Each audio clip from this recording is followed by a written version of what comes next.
Ah! Hello! Hello there. Welcome back. We're back again, isn't this nice? Oh dear me. It's been a while, hasn't it? It's been a couple of weeks, I think. Very sorry about that, but I've been very, very busy as I'm just coming to the end of term. But it's all done now. I'm free, which is fantastic.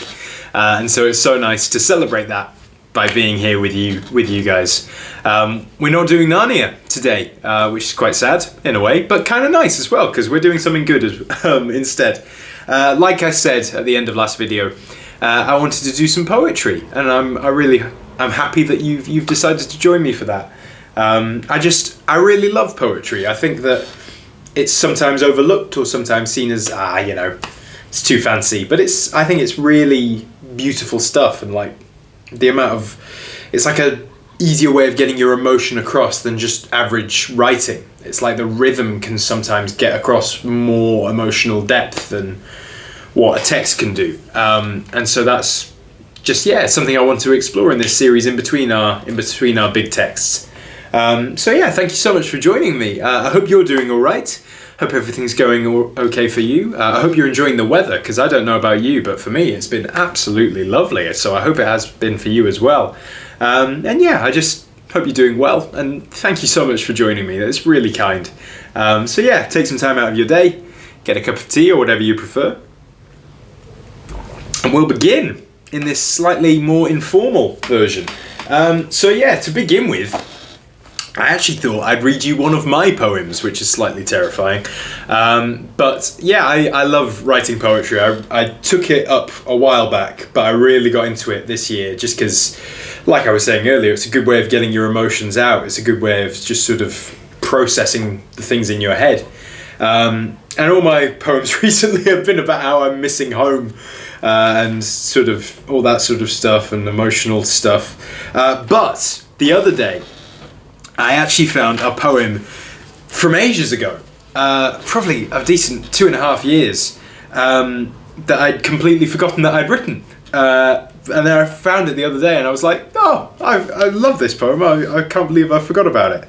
I hope you enjoy it. It's not deep, not emotional, not dealing with things up here. Don't worry about that. It's just a fun little poem. I think if it were to have a title, I'd call it a fishy situation. That's what I call it, and you'll find out why in a minute. So let's give it a read.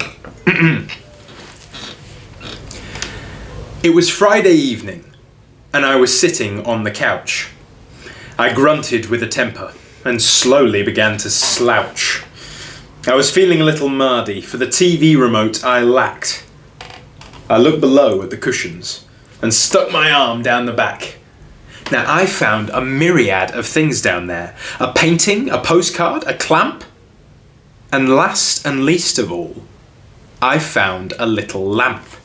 Now, the lamp was very dirty. This thing was not my type. So, for the sake of cleanliness, I gave it a little wipe. At once, it began to shudder and rattle like a snake, and there was an awful noise that made my poor head ache. There was such a frightful wind, I nearly lost my beanie. Then, all of a sudden, out popped a little genie. Ugh, a genie in my house. I did not at once rejoice, but my feelings began to alter when I heard his booming voice. I am your servant, now don't be suspicious. Ask what you want and I'll grant you 3 fishes.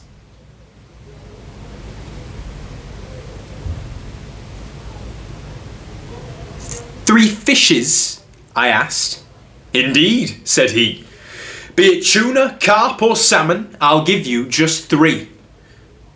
Now at this I was sad, for I'd hoped for 3 wishes.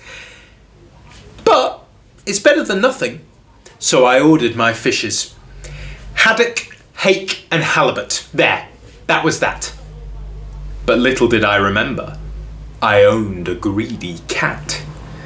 With his work all done, the genie quickly vanished, while my cat watched closely, with eyes that said I'm famished. The feline eyed the fish as his stomach began to rumble, Then he pounced into the air and fell down again with a tumble. Now this caused the fish to fly as the cat prepared his jaw. Then they fell into his mouth, to be seen again nevermore. I was chuffing livid. My fish had all been wasted on a cat who, I'll bet, didn't care how they tasted. But I envied the feline's face as he lazily licked his lips.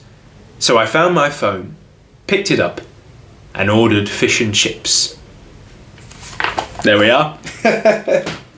It's just a silly little poem, but I get a bit of joy out of it in just a silly situation. It came to me one day of like, what if there was a genie who granted 3 fishes as opposed to 3 wishes? Yeah. Anyway, we've got that out of the way. We've got my embarrassment out of my own poetry out of the way. Let's get on to the proper stuff. So another poem that I'm reading for you today is one by William Wordsworth, who many of you may know was one of the Romantic poets. I'm sure many of us had to study that in GCSE English. And I've never really liked the Romantic poets as a concept. I've always thought, they're too romantic. They need to, get off their butt, do some work. But that being said, they do write great poetry, and it's just as we've been reading Narnia, and there's been such lovely descriptions of spring.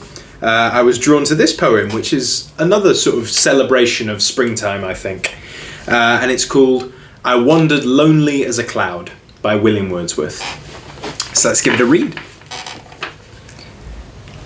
I wandered lonely as a cloud that floats on high o'er vales and hills, when all at once I saw a crowd, a host of golden daffodils, beside the lake, beneath the trees, fluttering and dancing in the breeze. Continuous as the stars that shine and twinkle on the Milky Way, they stretched in never-ending line along the margin of a bay. 10,000 saw I at a glance, tossing their heads in sprightly dance. The waves beside them danced, but they outdid the sparkling waves in glee. A poet could not but be gay in such a jocund company. I gazed and gazed, but little thought what wealth the show to me had brought. For oft when on my couch I lie, in vacant or in pensive mood, they flash upon that inward eye, which is the bliss of solitude. And then my heart with pleasure fills, and dances with the daffodils. It's just a lovely little poem, that, isn't it? Just sort of this celebration of spring and sort of the flowers. It's like all of nature's dancing, and you just you get joy in your heart from watching it. And as you can see, Wordsworth, he was really into nature, a little too much at some points. But he does have this fascinating grasp of sort of the natural world and sort of humanity's connection to it. And living in a city, it can sometimes feel like you forget about that. But reading poems like that, you're like, oh yeah, nature's where you want to be. Anyway, we'll move on to our final poet, who is a personal favourite of mine, and that is Christina Rossetti.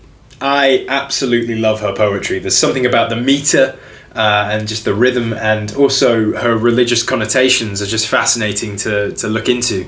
I first started looking at Rossetti's poetry for A-level, where we had this beautiful chance of being able to choose what we could write about for the first time in my life. And I don't know if there's any Doctor Who fans, but I was a massive Doctor Who fan as a kid. And if you've ever seen the episode Midnight, there's this really creepy moment where one of the characters quotes Goblin Market by Christina Rossetti, where she says, "We must not look at goblin men, we must not buy their fruits. Who knows upon what soil they fed their hungry, thirsty roots?"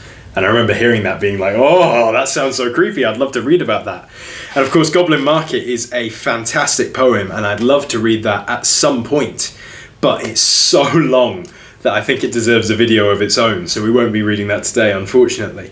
But yeah, after reading that poem, I then sort of delved into the rest of her stuff, and again, like Wordsworth, she's just got this love of nature. And that's actually the first one we're going to start off with, is called "Consider the Lilies of the Field." Flowers preach to us if we will hear.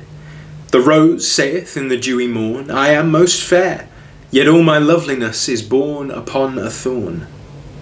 The poppy saith amid the corn, let but my scarlet head appear, and I am held in scorn, yet juice of subtle virtue lies within my cup of curious dyes.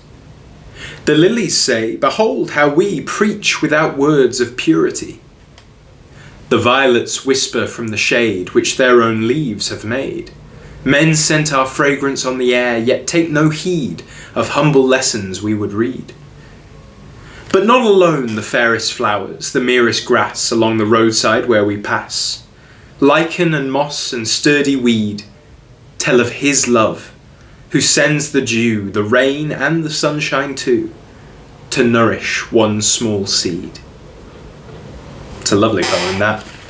Similar to Wordsworth, it's sort of this love of nature, but then as you can see with tell of his love who sends the dew, Christina Rossetti links that to her own faith and how she believes that all of nature is sort of a celebration of God's creation, which is fantastic. And again, it sort of links to Narnia with the arrival of Aslan, sort of causes all of nature to spring, as it will do in the season of spring, to spring out in celebration of his return. So that's just a really lovely poem as well that brings me joy. And then we'll move on to, I'm going to do a couple from Christina Rossetti because she's brilliant.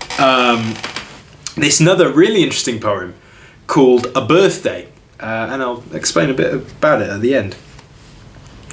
So, A Birthday.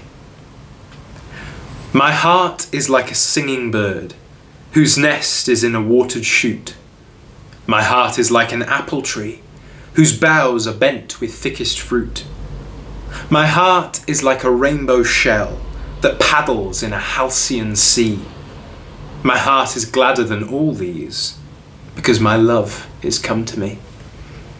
Raise me a days of silk and down, hang it with vair and purple dyes, carve it in doves and pomegranates and peacocks with 100 eyes.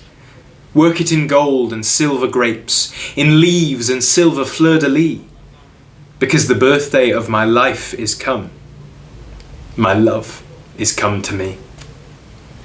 That's a really interesting poem, isn't it? Because obviously it's called A Birthday, but the word birthday is only actually mentioned once in the poem, and it seems like there's not actually anything to do with birthdays in it.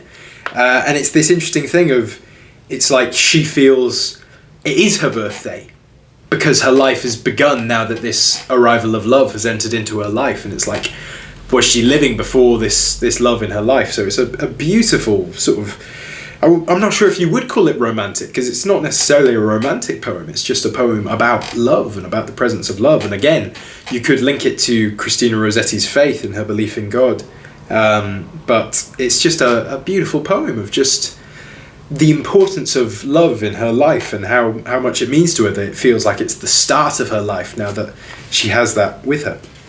So that's another lovely one. And finally, we're going to do another one called Winter, My Secret. Now, unlike the two poems that we've read from Christina Rossetti so far, I think this one's a lot less serious, a lot less sort of founded in nature, but it still has that beautiful descriptions of nature, but it's a bit more playful, it's a bit more fun, and that's why I quite like it as well. So we'll give it a go. I tell my secret? No, indeed, not I. Perhaps someday, who knows? But not today. It froze and blows and snows, and you're too curious, fie. You want to hear it? Well, only my secret's mine, and I won't tell. Or, after all, perhaps there's none. Suppose there is no secret after all, but only just my fun. Today is a nipping day, a biting day, in which one wants a shawl, a veil, a cloak, and other wraps. I cannot ope to everyone who taps and let the draughts come whistling through my hall, come bounding and surrounding me, come buffeting, astounding me, nipping and clipping through my wraps and all. I wear my mask for warmth, Whoever shows his nose to Russian snows, to be pecked at every wind that blows? You would not peck? I thank you for goodwill. Believe, but leave that truth untested still. Spring's an expansive time, yet I don't trust March with its peck of dust, nor April with its rainbow-crowned brief showers, nor even May, whose flowers one frost may wither through the sunless hours. Perhaps some languid summer day, when drowsy birds sing less and less, and golden fruit is ripening to excess, if there's not too much sun, nor too much cloud, and the warm wind is neither still nor loud, perhaps my secret I may say, or you may guess. I love that one. It's like this really playful, oh, I've got a secret, but I'm not going to tell you. It's sort of like, as the poem goes on, it's almost like the person wanting to find out the secret's becoming more desperate, and the person with the secret's like, nah, you're not getting it, I'm not telling you. I just really love that sort of dynamic that you get with this poem. And of course, it's a great poem to be reading now, I think. I love that it's like a good poem for that transition between spring and summer, which we find ourselves in now, where she's talking about, oh, I won't tell you the secret in springtime, but if you wait till summer, maybe you'll find out. And that's a lovely, lovely little image to have at this time of mid-May. And indeed, as we sort of enter this new sort of warmer season, it's just absolutely wonderful. Anyway, thank you for joining me. I know it's a bit unlike our usual episodes, but I just think there's something about reading poetry that's lovely. And we will definitely read more in future. I've definitely, when I'm braver, I might read you some more of my poetry if I'm feeling up to it, and if you want to hear it. Because I think it's good for me to say it, as well as to write it is a good thing, but to be able to speak it out loud, I think, is even healthier. And then, of course, I'd love to read more stuff by Rossetti. The Goblin Market is a great poem, creepy but sort of uplifting at the same time. And then, of course, there's other great poets like Tennyson and Seamus Heaney, and then obviously you've got. It's completely gone from my brain. What's it called?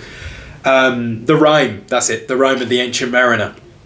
I had to study that in A-level, and that is a really creepy yet fascinating adventure through this sort of psychedelic maritime world.